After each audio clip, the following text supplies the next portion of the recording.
ரஜினிகாந்த்னு ஒரு நடிகர் இருக்கார். எத்தனை பேருக்கு தெரியும்? கை வைத்துங்க. வைத்த மாட்டீங்களே. தெரிஞ்சாலும் போய் சொல்றீங்க பாருங்க. தெரியுமா தெரியாதா? தெரியும்ல. எப்படி ஒரு சினிமா நடிகனை பற்றி எப்படி தெரிஞ்சு வச்சிருக்கீங்க? தெரியுதுல்ல?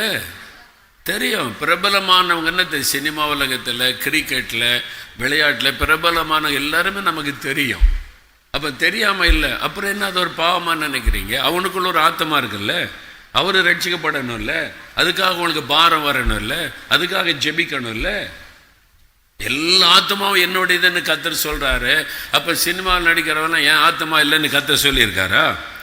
அவங்களும் ரட்சிக்கப்படணும், அவங்களும் பரலோகத்துக்கு வரணும்னு ஆசை அவங்களுக்கு இருக்கா இல்லையா?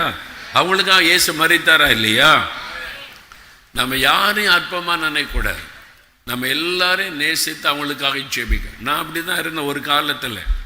சில வருஷத்துக்கு முன்னால் ஒரு நாள் நானும் என்னுடைய மனைவியும் ஒரு ஊழியத்துக்கு போகிறதுக்கு ஏர்போர்ட்டில் நின்று, சென்னை ஏர்போர்ட்டில் நின்று கொண்டு இருந்தோம். போர்டிங் பாஸ்லாம் வாங்கிட்டோம். பார்த்தா ஒரு கூட்டம் மக்கள் வந்தாங்க, 40-50 பேர். அதுங்க காதில் தோடு, அவங்க ஆணா பெண்ணான்னு வித்தியாசம் தெரியல, ட்ரெஸ் அப்படி இருக்குது. அப்படி ஆணும் பெண்ணு வந்து எல்லாம் போய் போர்டிங் பாஸ் வாங்குறாங்க ஒரு கூட்டமாக. நான் பார்க்குறேன், அது புதுசாக ஒரு கூட்டம். அவங்கள்ட்ட ட்ரெஸ்ஸும் அதுவும் அவங்க காதில் போட்டிருக்க தோடும் அவங்களுடைய ட்ரெஸ்ஸு இதெல்லாம் வித்தியாசமாக இருக்குது. இன்னைக்கு நானும் ஒதுங்கி நின்று பார்த்துக்கிட்டே இருக்கோம். அவங்கள பார்க்கும்போது எனக்கு வெறும் மாதிரி வேடிக்கையாக தெரியுது. முதல்ல அதை வாங்கிட்டு வந்ததில் ஒரு 5-10 பேர் வந்து என்ன சொல்லுது, ஐயா தோத்துறோம், ஐயா தோத்துறோம், எனக்கு தோத்துறோம் சொல்கிறாங்க.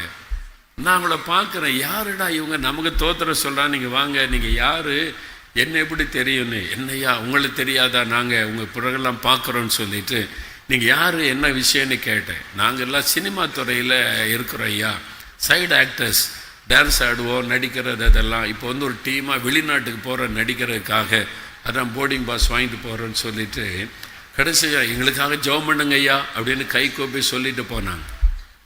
அங்கே அப்படி போகும்போது ஆண்டவர் பேசினார், அவனுக்குள்ள ஒரு ஆத்மா இருக்குது, அவனுக்கு தெரியுமா? அந்த ஆத்மாவுக்காக நான் சிலுவை சுமந்தவனுக்கு தெரியுமா? அவங்களுக்கு என்னை பற்றி யார் சொல்லுவா? அவன் ஜெபம் பண்ணுங்கன்னு சொல்கிறானே, அப்போ என்னை குறித்து ஒரு விசுவாசம் அவனுடைய உள்ளத்தில் இருக்குல்ல, இவங்களுக்கு யார் சொல்லுவா என்னை பற்றி? எல்லாருமே அவங்கள புறக்கணிச்சா யார் சொல்லுவா என்னை பற்றி?